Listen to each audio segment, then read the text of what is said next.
আর যারা সম্পদ জমা করে তাদের জন্য বলছে يوم يحمى عليها في نار جهنم فتقوى بها جباههم وجنوبهم وظهورهم। স্বর্ণ রূপা যারা জমা করে, সম্পদ যারা কি করে ব্যালেন্স করে, কিন্তু কোরআন এবং সুন্নাহ মানে না, তাদের কথা বলছেন আল্লাহ আয়াতে ইয়াউমা ইউহমা, কিয়ামতের ময়দানে তাদেরকে কি করা হবে, সেই সম্পদগুলিকে সেক দেওয়া হবে, আগুনে গরম করা হবে। ইয়াউমা ইউহমা আলাইহা ফি নারি জাহান্নাম, জাহান্নামে আগুনে কি করা হবে, তাপ দেওয়া হবে। ফাতুকওয়া বিহা জিবাহুহুম ওয়া জুনুবুহুম ওয়া যুহুরুহুম, এবং শরীরের বিভিন্ন জায়গায় সেই সম্পদ গরম করে সেক দেবে। এরপরে বলবে হাদা মা কানাসতুম, এইটাই তুমি জমা করেছিলে, এটাই তুমি জমা করেছিলে। আজকে যে সম্পদ জমা করার জন্য মানুষ জীবন দিয়ে দেয়, চিন্তা করে না যে আমার এই সম্পদকেই খাবে, আমি যদি মারা যাই আমার এই সম্পদ খাবে কি, বরং সেখানে কি হবে, ফাসাদ হবে, গুণাগুলিও হতে পারে। আল্লাহ নবী সাল্লাল্লাহু আলাইহি ওয়াসাল্লাম দুনিয়া কি রেখে গেছিলেন, কত বিঘা সম্পদ রাখছেন, কয় পাহাড় স্বর্ণ রাখছেন, কয়েকটা ঢাল রাখতে হবে, কয়েকটা ঢাল আর কিছু ছিল। তাহলে আমরা কেন সম্পদের পিছনে এত পাগলাম? রাসূল সাল্লাল্লাহু আলাইহি ওয়াসাল্লাম বলছিলেন যে আমার ভয় হয় তোমরা দুনিয়ার পিছনে থাকবে, তোমরা গরিব কষ্ট পাবে, এই ভয় আমি করি না, আমি ভয় পাই যে তোমরা দুনিয়ার পিছনে ভাগবে, দুনিয়ার লোকে ভাগবে। কিভাবে পয়সা কামাই করা যায়? প্রয়োজনে রোজা ছেড়ে দাও, নামাজ ছেড়ে দাও, সব ছেড়ে দাও, পয়সা কিভাবে কামাই করা যায়? এই পয়সাকে আমাদের ময়দানে আল্লাহ বলছেন যে যারা আজকে জমা করে তাদেরকে এই পয়সাগুলি, এই সম্পদগুলি, এই স্বর্ণ রূপাগুলি গরম করে বিভিন্ন জায়গায় সেট দেওয়া হবে, আর বলা হবে যে এটাই তুমি জমা করেছেন, এটাই তুমি জমা করেছেন। আচ্ছা, এখন একটা ঘটনা বলবো।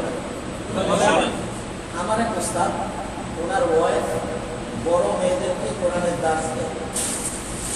আমি বলছিলাম কয়েকজনের সাথে, তুমি গত বছর একবার বলছিলেন যে উনি যে দাস দেয়, অর্থাৎ কোরআন শিক্ষা দেয় গ্রামের বাড়িতে, বসতে দেওয়ার জায়গা নেই, বসতে দেওয়ার জায়গা নেই, ওনাদের পাক ঘরে বসে পড়ে। আমি আসলে গতবার বলার পরে ভুলে গেছিলাম, আবার একবার চাচ্ছিলাম যে আমি কিছু টাকা উঠে একটা ছেলের ঘর করে দিই, যাতে সেখানে বসায়া পড়াইতে পারে, কারণ ফ্রি পড়ায়, ভালো ভালো একটা কাজ নাকি? আমাদের বাংলাদেশ থেকে উঠে গেছে না এগুলা। আর এই মেয়েদেরকে কে শিক্ষা দেবে? সরকারি ভাবে কোনো ব্যবস্থা আছে যে তাদেরকে কোরআন শেখাবে? আপনাদের দায়িত্ব আছে না? গত সময় আমি কয়েকজনের সাথে বলছিলাম 70 টাকা উঠছে। কয় টাকা? 70 টাকা। আর যার যা ইচ্ছা সাধ্য অনুযায়ী আমার মনে হয় সহযোগিতা করবে, কাজে আছে। সম্পদ এটা কাজে লাগবে, মনে রাখবেন। যদি এই মন্তব্য থেকে যারাই কোরআন শিখবে ভালোভাবে, আমল আখলাক ভালো হবে, প্রত্যেকটা কাজের ভাগ আপনি একবার বলছে 50 দেবে, আপনি যদি সম্ভব হয় আমার কাগজে নামটা লেখা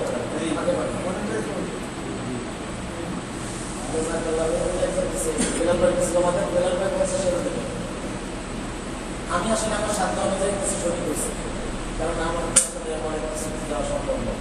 দোয়া করে যদি আল্লাহ পুরোটাই দ্বিতীয় নম্বর, এই সম্পদ থেকে গায়ের বরকত যেটা, এটা আমাদের নিতে হবে। তারা কি করে? তাদের সম্পদ দিয়ে মুসলমানদেরকে ধ্বংস করার কাজে লাগে, একটা জনগণ গেছে কিসে লাগায়, কাজে লাগে। আর মুসলমানরা কি করে? বিলাসিতায় ওড়ায় নাকি? এ খেয়ে থাকলো, আপনি না খেয়ে থাকলো, দেখে না। যাই হোক, আল্লাহ পাক যারা সহযোগিতা করতেছে তাদেরকে যেন আল্লাহ পাক আখিরাতে সহযোগিতা করেন এবং তাদের ধন সম্পদ আল্লাহ বাড়ায়। এরপরে যে আলোচনা আসছে শেষের দিকে, সেটা হলো অত্যাধিক গুরুত্বপূর্ণ বিষয়টা হলো মুনাফিকদের ব্যাপারে। কাদের ব্যাপারে? মুনাফিকদের। আল্লাহ এটাকে আমাদের সকলকে হেফাজত করুন। বলছেন মুনাফিকরা, আল মুনাফিকুনা ওয়াল মুনাফিকাতু বা'দুহুম মিন বা'দ। এর আগে অনেক কথা দিচ্ছে যে মুনাফিকরা কোরআন নিয়ে ঠাট্টা করে, কোরআন নিয়ে কি করে? ঠাট্টা করে। এখনো আছে নাকি বলেন? আছে। হায় হায়, নামাজ রোজার কাছেও নাই, টকশোর ভিতরে দেখা যায় আয়াত করে অর্থ করতেছে, আবার বলতেছে হুজুররা বোঝে না। সে এত বড় বুঝলে বলা, সে নামাজ রোজার কাছেও নাই, ইসলামের বিরুদ্ধে। সে বলতেছে হুজুর এই সময় বুঝছেন না, বুঝেন নাই? এগুলা হলো দাজ্জালি আলামত। এগুলা কি? দাজ্জাল যে পৃথিবীতে আসবে ওটা থেকে তার একটা আলামত। যে সে নিজে কোনো কিছু খবর নাই, কিন্তু সে অন্তরে অপবাদ করতেছে, তাই একটা করতেছে না। আল্লাহ পাক বলেন এরা হলো মুনাফিক। এই মুনাফিকরা কোরআন নিয়ে ঠাট্টা করতো, আয়াত নিয়ে ঠাট্টা করতো, আল্লাহ রাসূলকে নিয়ে ঠাট্টা করতো। সেটা এখানে বলছে কুল আবিল্লাহি ওয়া আয়াতিহি ওয়া রাসূলিহি কুনতুম তাস্তাহজিউন। তোমরা আল্লাহ এবং তার রাসূলকে নিয়ে কি করতে? আয়াত দিয়ে ঠাট্টা করতে। এরপরে বলছে মুনাফিকদের স্বভাবগুলো। আল মুনাফিকুনা ওয়াল মুনাফিকাতু বা'দুহুম মিন বা'দ। মুনাফিক পরস্পরের কি বন্ধু, ঘনিষ্ঠ বন্ধু। আরে হুজুর আজকে এই কথা বলছে, আরে হুজুরের খাজা আমাদের খেপে গেছে, সমস্যা নেই। তো বলছেন মুনাফিক পরস্পরে কি বন্ধু। ইয়ামুরুনা বিল মুনকার, কত বড় নিকৃষ্ট জাতি তারা, যে তারা মানুষকে কি করে? খারাপ কাজ করার হুকুম করে। যাও ওখানে মাহফিলের মতো করে দেওয়ার চেষ্টা করো, ওখানে আলোচনা হবে, দেওয়ার মাহফিল হবে, আমাদের বিরুদ্ধে সমালোচনা হবে, যাও ওটা বন্ধ করো। ওখানে তুমি আর একটা পাল্টা মাহফিল দাও, এরপরে সরকার বা 144 ধারা জারি করো, তো হ্যাঁ মাহফিল হবে না, কেন হবে না? প্রতিপক্ষ সেখানে জনসভা ডাকছে, সরকারেরা কি বলে? এরা হলো মুনাফিক। এরা কি? এরা স্পষ্ট মুনাফিক। এদের দায়িত্ব বা এদের কাজ হলো মানুষকে ভালো কাজ থেকে যে কোনো ভাবে ফিরিয়ে রাখা। এদের কথা বলছে, এদের ব্যাপারে আল্লাহ কি কথা বলছে শুনবেন না? وعد الله المنافقين والمنافقات والكفار نار جهنم خالدين فيها। আল্লাহ ওয়াদা করেছেন মুনাফিক এবং কুফার যারা, এরা কোথায় প্রবেশ করবে? জাহান্নাম।